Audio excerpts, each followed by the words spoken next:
बिस्मिल्लाहिर्रहमानिर्रहीम। Ladies and gentleman, अस्सलाम वालेकुम वरहमतुल्लाहि वबरकातुहू। नाज़रीन इकराम, अगर आज हम इंडो पाक सब कॉन्टिनेंट में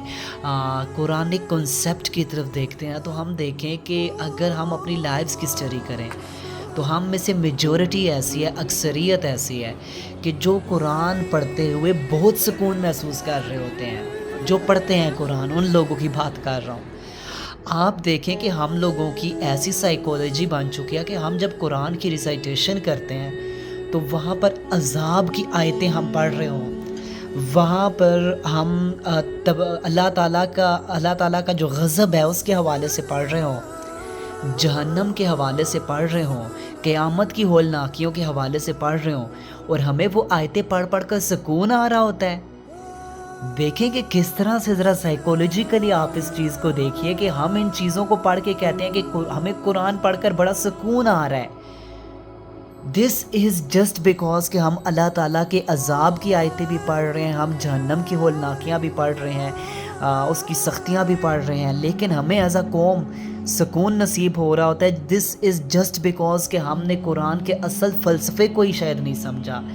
इसी वजह से हमारे माशरे में आज चेंज बर्पा नहीं होता,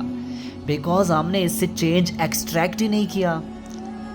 हमने इससे हदायत चाहिए ही नहीं है। हमने तो जस्ट सुकून के लिए पढ़ना था, तो इसी वजह से अल्लाह के अज़ाब की आयतें, अल्लाह ताला के गज़ब की, जहन्नम की होलनाकियाँ, क़यामत की होलनाकियाँ, हमें तो ये आयतें पढ़ पढ़ कर इसी वजह से सुकून आ रहा होता है, लुत्फ़ आ रहा होता है कि हम हदायत के तालिब ही नहीं हैं। वही बात है ना कि जो हदायत का तालिब होता है तो उसे इस किताब से हदायत मिलती है, उसे इस किताब से रोशनी मिलती है, जिससे वो लीडरशिप की तरफ जाता है, जिससे वो दुनिया की क़यादत करता है, वो ग़ुलामी से आज़ाद हो जाता है। जैसे आप देखते हैं कि आज जो नॉन मुस्लिम्स हैं उन्होंने कुरान पे रिसर्च की, लेकिन जो उनका मकसूद था वो हदायत कतन नहीं था। उन्होंने तो दुनियावी हिसाब से जिस तरह वो कुरान को उन्होंने देखा, रिसर्च की, मॉडर्न साइंसेस को एक्सप्लोर किया, तो अल्लाह ताला ने उस लेवल से उन्हें तरक्की दे दी, लेकिन हदायत का नूर उन्हें नसीब नहीं हुआ, बिकॉज़ उनका मकसूद वो नहीं था। तो आज जो हम भी कुरान को जिस लेवल पर जाके पढ़ते हैं, हम इससे सेक्टेरियनिज़म, फ़िरका वारियत के लिए कंटेंट यूज़ करना चाहते हैं, तो वो वाक़ई फिर आज हम वाक़ई बिट्स एंड पीसेस में डिवाइड हुए हैं। और इसके अलावा आप देख लें कि जो कंटेंट आप देखें ना कि कुरान तो ऐसी अजीम किताब थी कि जो अल्लाह ताला ने इंटरनेशनल कॉन्स्टिट्यूशन बनाकर भेजा है ना, और हमने इससे तफासीर को किस तरह से ले लेकर हमने इसे फ़िरका वारियत के लिए इस्तेमाल करना शुरू कर दिया। हालांकि ये तो इंटरनेशनल कॉन्स्टिट्यूशन था, दुनिया के मसाइल का हल था। सिर्फ एक स्टेट, एक गली मोहल्ले, एक सोसाइटी के मसाइल का हल नहीं, ग्लोबल कॉन्स्टिट्यूशन था जो आपके पॉलिटिकल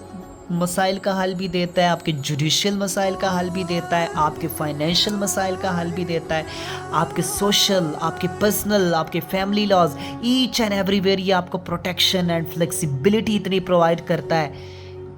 कि आप इसके अंडर आप एक बेहतरीन ज़िंदगी गुजार सकते हैं। तो अफसोस यही है कि हमने इस अजीम किताब के होते हुए भी हमने इस पे वर्क नहीं किया, हमने इससे कंटेंट ही नहीं लिया। आप देखें इसमें पॉलिटिकल कंटेंट भी आपको कुरान बेस दे रहा है, जुडिशियल कंटेंट भी दे रहा है, आपको फाइनेंशियली, आपको scientific content, each and every type of content आपको कुरान करीम से मिलता है। आगे से आप इस नॉलेज को एक्सप्लोर कीजिए, लेकिन अनफॉर्चुनेट है कि हमने जस्ट इसको सुकून के लिए या मुर्दों के इसाले सवाब के लिए इस्तेमाल किया है, और हम इसकी हकीकी फ़िलॉसफ़ी से ना आशना है। तो अगर आज हम तरक्की करना चाहते हैं, अगर हम दुनिया व आखिरत में कामयाब होना चाहते हैं, अगर हम चाहते हैं कि हमारी नस्लें आज़ादी में सांस लें, हमारे आने वाली नस्लें आज़ाद पैदा हों, तो ये वाहिद वो किताब है जो आपको ग़ुलामी की ज़ंजीरों से आज़ादी की तरफ लेकर जाती है, और आप बुलंद परवाज़ उड़ते हैं, और फिर दुनिया के फ़ैसले आपके हाथों से होते हैं।